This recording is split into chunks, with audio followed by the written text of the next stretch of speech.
Yo, yo, yo. So as you can see by the title, I am sick. I am not well. Something happened over the past couple days. Monday, I was fine. Went to work. Got off of work, and my mistake is that I went out. I went out to go see my friend and have a drink, which I don't even drink anymore, man. It did not feel good after just drinking it even. It wasn't fun as far as that goes. I had fun seeing my friend, but I was drinking and I hit her vape a bunch, which is just not like me. And somebody else must have been hitting that vape, had some germs or something, because I am just a wreck right now. My sinuses are just totally messed up, and I feel like it's leaking down. Whatever's going on is trying to get down my throat into my respiratory system. So it could be COVID. It could be some new disease. I could just be I could just have some sort of flu. I don't really have a fever right now. There's a couple moments I've had where usually just like in the evening after work and after everything, because I was sick yesterday. So Monday night, went out, woke up Tuesday yesterday, just so terrible. And then went to work, came home. Monday night or whatever, Monday night when I went to bed, I was like, and I woke up that way. I woke up all sick, went to work, and then coming home from work, trying to get into bed is just like feeling like a zombie. And I thought it wasn't gonna. I felt like it might not get worse. I felt like it might get worse, and we're taking a turn for the worst. So I was just gonna come on here and tell you guys that I'm sick. I guess we could talk about a little bit of stuff. Mainly, what I was going to talk about today was the disease X. It's so ironic that I'm sick now. And all this talk about health and wellness and all this stuff that I'm always talking about.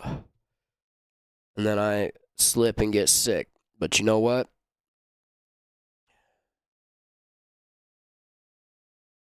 There's a difference between self-belief and self-delusion. You got to wake up and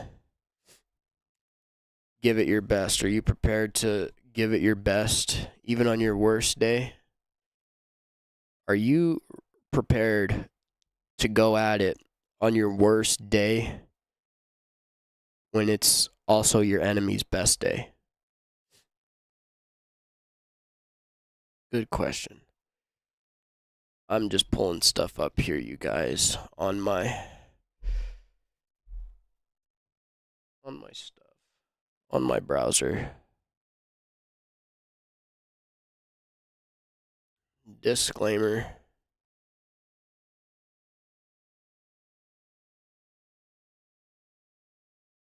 We do not represent YouTube or Rumble.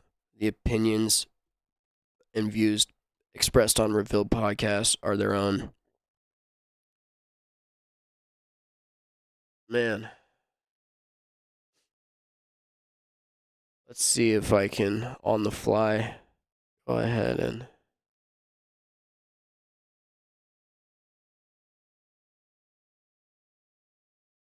I'm trying to put me on the screen at the same time. So let me say, boom, video. I don't know why I never had a one with the second camera set up. Whoa, that's not what we want. Maybe something like that.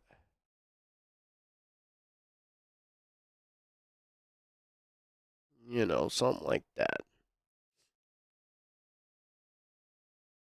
Isn't technology just amazing? So here we are. Man, I do not use this platform at all. It says twitter.com. I type in x.com, it pops up too. I got Andrew Tate all over my Twitter. They lied to us about Gaza and Israel, and they lied to us about Ukraine, and they lied to us about Libya and Syria and Iraq, and they lied to us about Vietnam, and they lied to us about Korea. They lied to us about every single war and why it really happened and who the good guys and bad guys were. Do you think they lied about World War II? I mean, history is written by the victors, no? I'm just asking a very simple question. Do you think the version they've told you is the truth? Do you care enough to find out?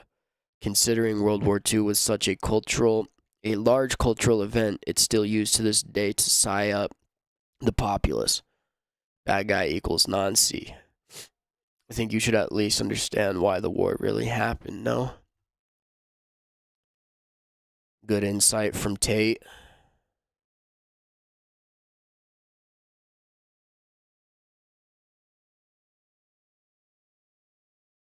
What just happened to him? What just happened?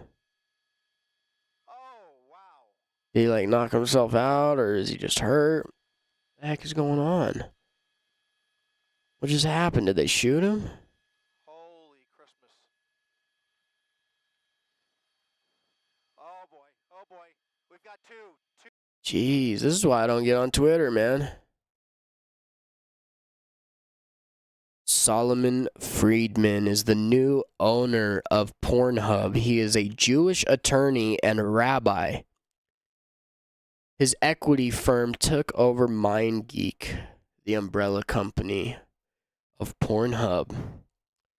Why does a Jewish rabbi own Pornhub?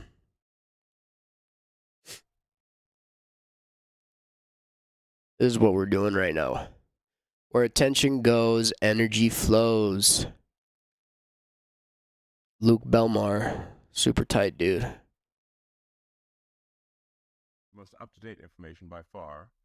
As I said earlier, you can rebut anything that's said on any claims. So if somebody makes a post, you can reply to that post with a rebuttal instantly.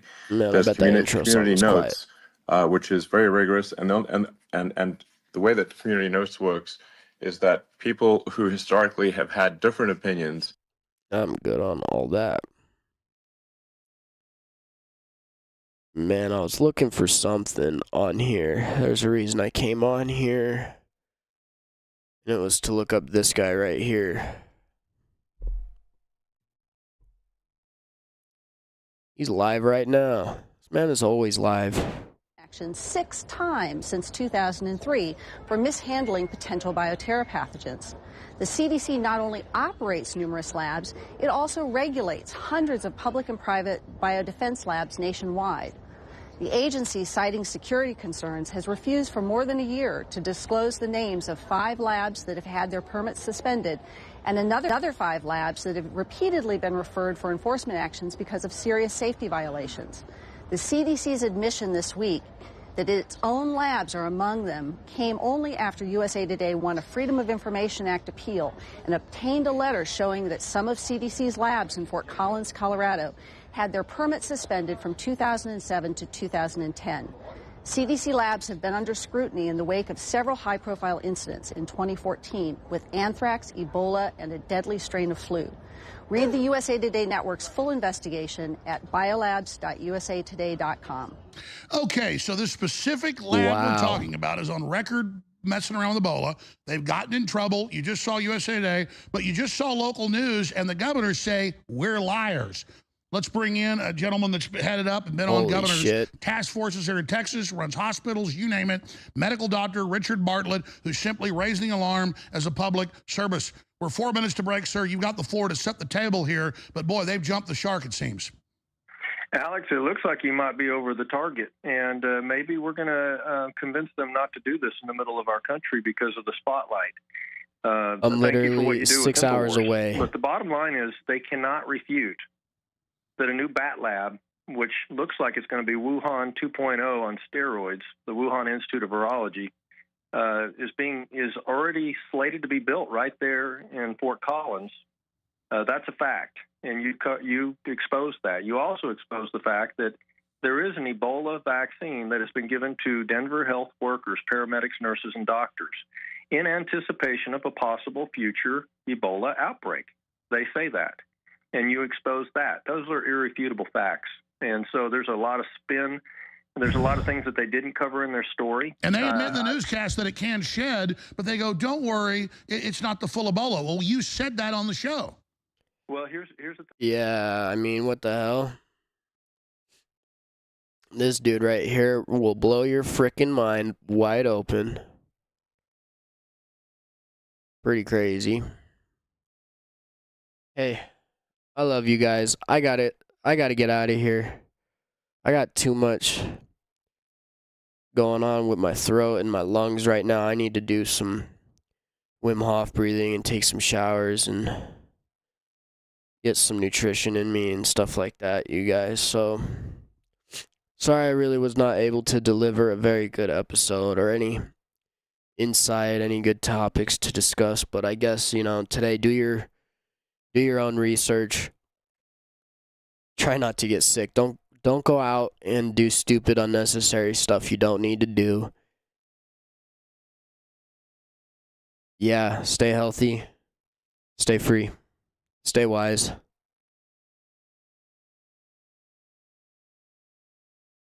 Maybe. All right. Roll the outro. The Ruveiled podcast. Peace out, everybody. I love you guys. Be good. And we'll see you Friday. Hopefully I'm well.